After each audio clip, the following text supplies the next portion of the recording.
Hi, so my name is Chris. I'm a software engineer with Apex AI.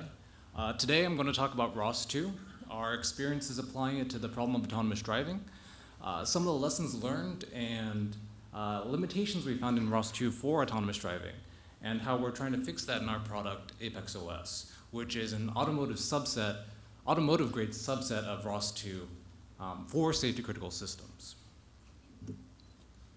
First off, just to get everybody on the same page, autonomous driving is the next big technology that promises to transform the world. So it'll change the way we move around, make the world a smaller place, really reshape industries so companies will live and die, and along the way, people will make a lot of money, hopefully myself included.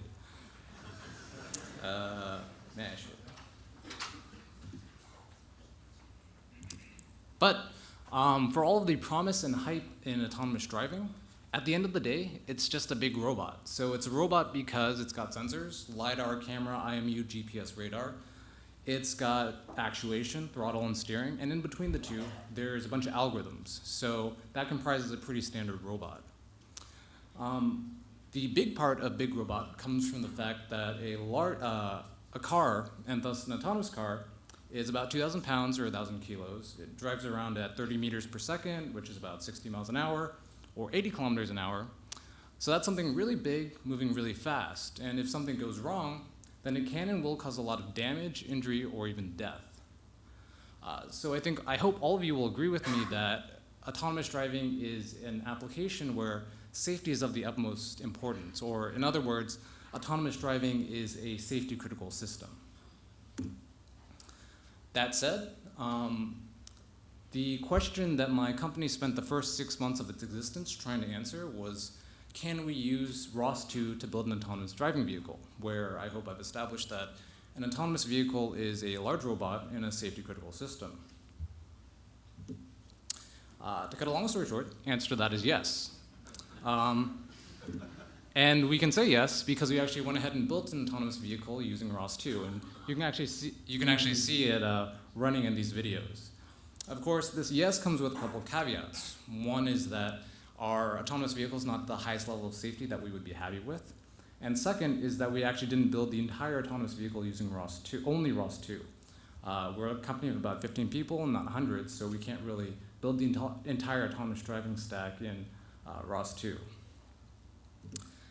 Caveats aside, let me just introduce you guys briefly to our autonomous driving setup. So on the left-hand side, you can see our car, which is a Lexus 450h, outfitted with drive-by-wire power and steering and other sensors by Autonomous Stuff in Morton, Illinois, USA. On the right-hand side, you can see our trunk setup, which has a bunch of power and 2 computers connected by a 10 gigabit Ethernet switch. In a little bit more detail, here's our computational setup. So on the left-hand side, we've got an NVIDIA Drive PX2, which is an ARM-based production intent ECU. On it, we've got a couple of algorithms running. So we've got a 3D object detection stack and a tracking and prediction stack, both of which are written by me. These are built against ROS2, and they produce some outputs, which are transmitted from the NVIDIA Drive PX2 to the other computer via the 10 gigabit Ethernet switch. These are converted from ROS2 to ROS1 messages using OSRF's ROS1 bridge. These ROS1 messages are then taken up by a heavily modified version of Tier 4's open source Autoware, which is written in ROS1. So all of these ROS1 nodes are running on top of the Intel Spectra, which is basically a somewhat ruggedized workstation that you'd more or less find in your office day to day. So one of the takeaways I hope you guys get from this is that we have successfully built, and you can also build, a combined ROS1 and ROS2 system. The second point I want to get across is that if you've got a lot of legacy code in ROS1 and you're interested in using ROS2, don't let that scare you, because you can actually move things over from ROS1 to ROS2 just bit by bit and still have a fully functioning system. A second takeaway I hope to get across to you guys is that based on our experiences, ROS2 is more or less ready for the big time. So if you want to build a large robotic system with ROS2, you can actually go ahead and do that now. So if you're familiar with the 5 Cs, ROS2 already has 4 of the 5 Cs, the only thing missing being computation or algorithms. On top of that, ROS2's got a number of additional nice features like lifecycle nodes, deterministic launch that they talked about in their previous talk.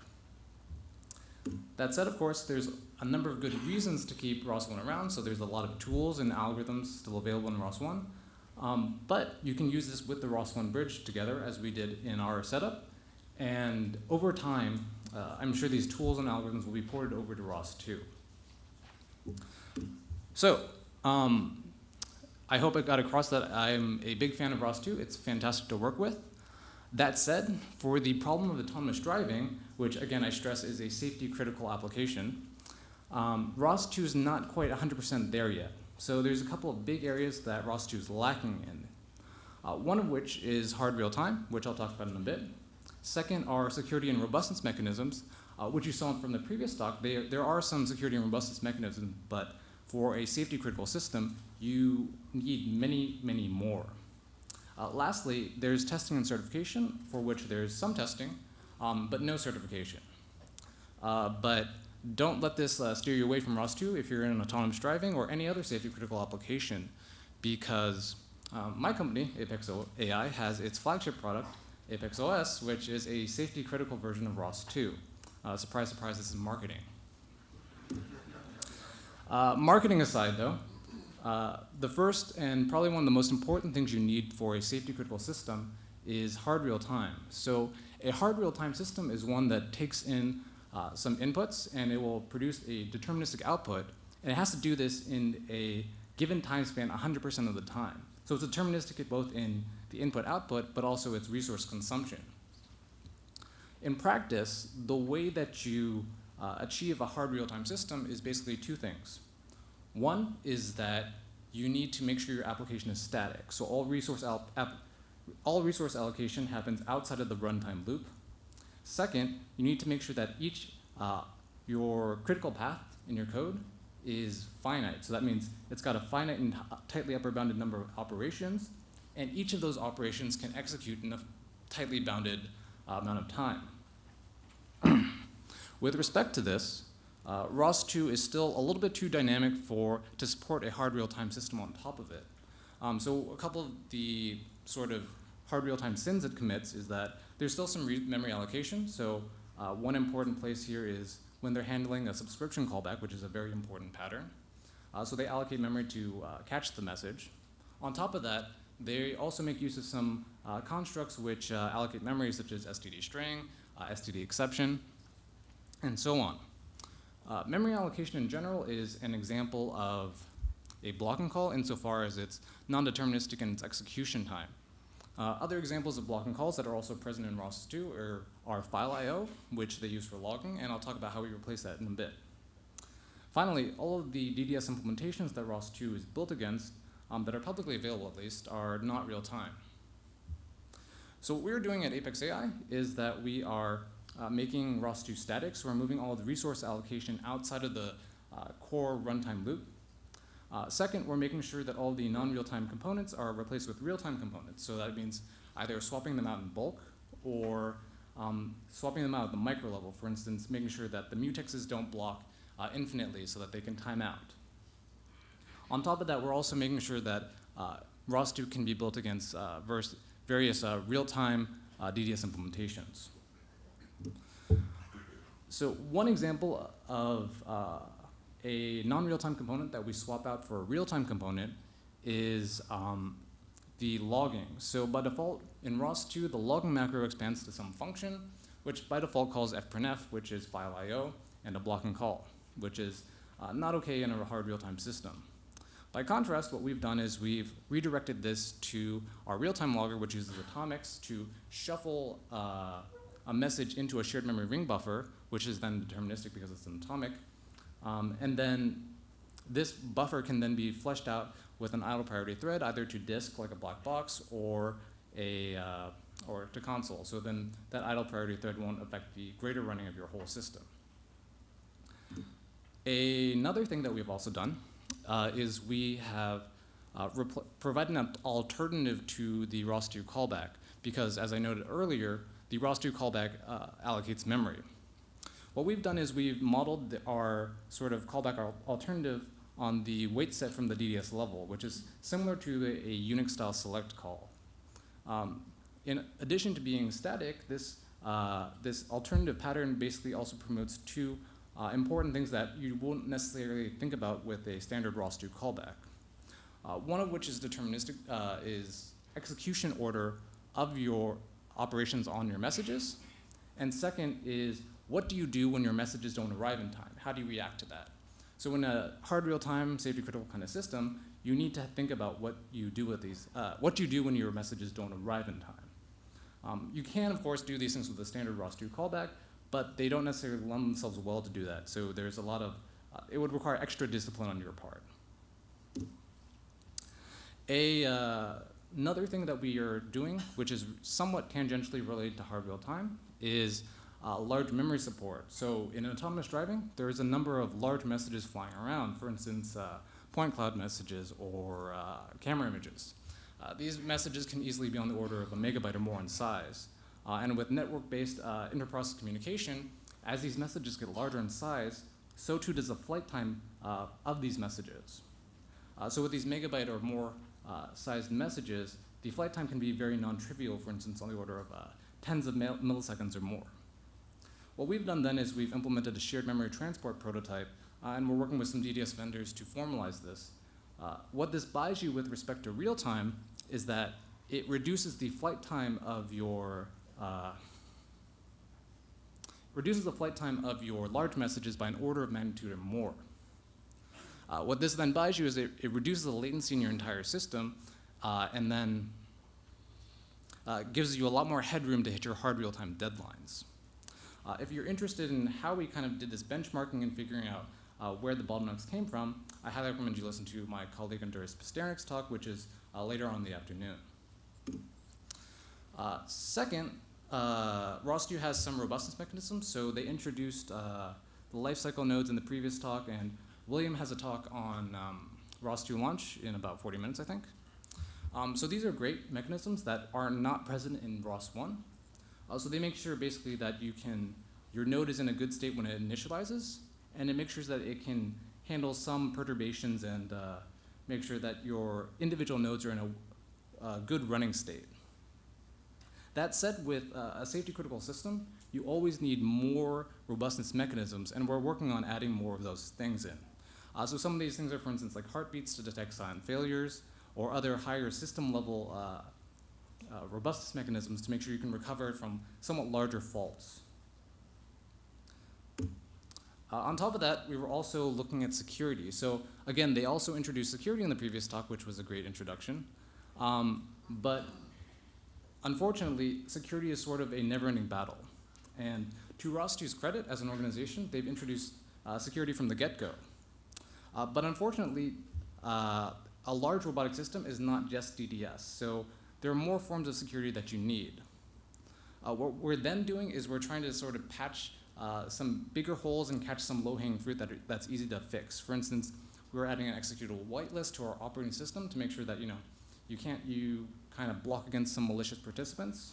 And on top of that, we're also working on some security mechanisms that are important for the autonomous driving use case, which is, for instance, over-the-air updates, secure key storage, making sure we can integrate with existing security solutions, so we don't reinvent the wheel or something like that.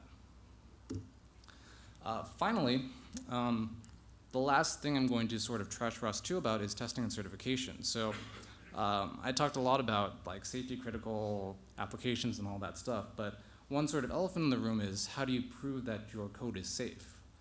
So short of having a relatively simple use case or problem, which I hope most of you can agree with me that autonomous driving is not that simple, and using formal methods, you can't really prove that your application is safe.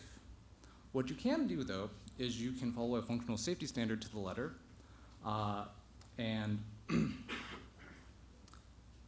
in doing so, you can make sure that your code hits some minimum level of quality and presumably then some minimum level of safety. So broadly, ISO 26262 is 3 steps. So one, it's analyzing your use case. So here, unfortunately, ROS2 falls short because, they're use case agnostic, whereas we're a company, so we have no such limitations. So we focus mostly on the autonomous driving use case. Second, you follow a strict development process. So here, ROS2 is fantastic. Two things that are not quite there yet is, for instance, one is, I think most of us can agree that ROS2's documentation is a little bit raw still. And second, they don't explicitly follow a safe coding standard. So for us, we've been following MISRA C and C++ from day one. Lastly, you have to write and run lots and lots and lots of tests. So here, again, ROS2 does great. They've already got unit integration tests, but there are a number of more tests that need to be run, many of which are driven by your use case, again, which ROS2 does not have, such as requirements testing, full stack testing, hardware in the loop testing, and so on. Finally, you also need to make sure that your tests sufficiently cover your code by taking metrics. This means like line, branch, MCDC covered, and so on. We're actually working with ROS2 to make sure that they can actually get that in.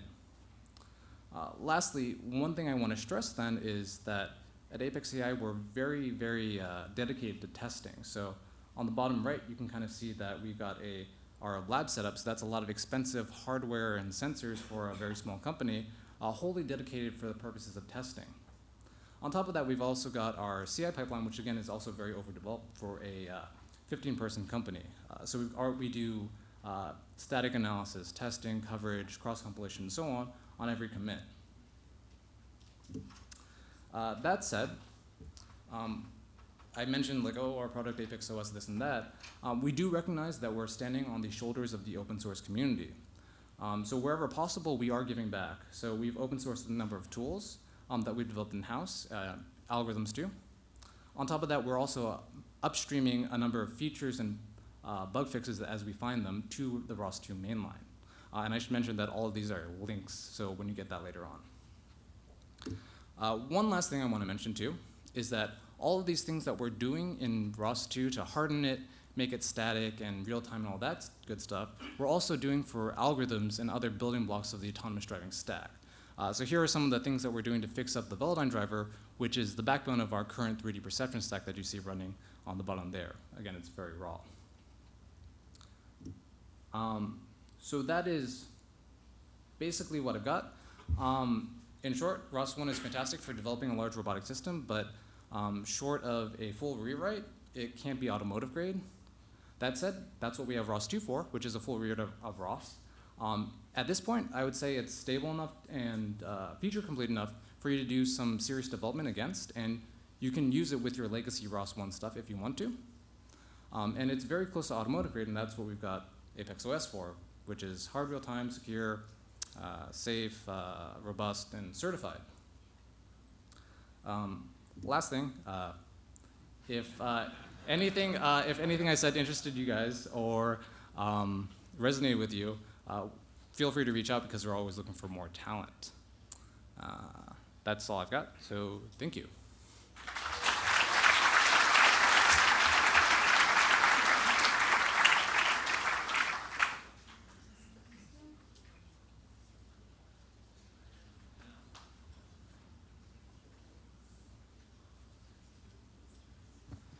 You mentioned over-the-air service updates. Mm-hmm. I'd be curious, have you done any experimentation with attestation using ROS2 where like two systems are negotiating on whether the other party is still maintaining an integrity in its like trusted execution environment?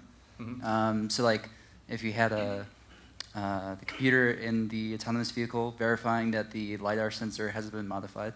Mm-hmm. So let me preface this by saying that I am probably the only guy not working on framework at Apex AI, and that's it. I think we haven't done any major experiments with the security stuff, so we're currently still building that stuff out.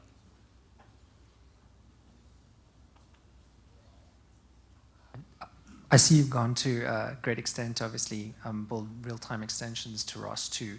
I'm wondering, as part of your safety standard, do you have redundancy in place? And is there any consensus in case you have processor failure? Yeah, so that's one of the things we're considering and working on right now, because right now we're just working on getting ROS2 as it stands to be like static in real time, so hard real time. So right now we're mining our P's and Q's. So like, for instance, what you are doing with your Astrobeat, just making sure like, hey, I can localize first. And then we're going to build that out further as we get more resources and time. Is that part of 26262, that redundancy requirement? I don't think so off the top of my head. That's more of an aerospace thing. Oh, okay, cool, thank you. So thank you very much.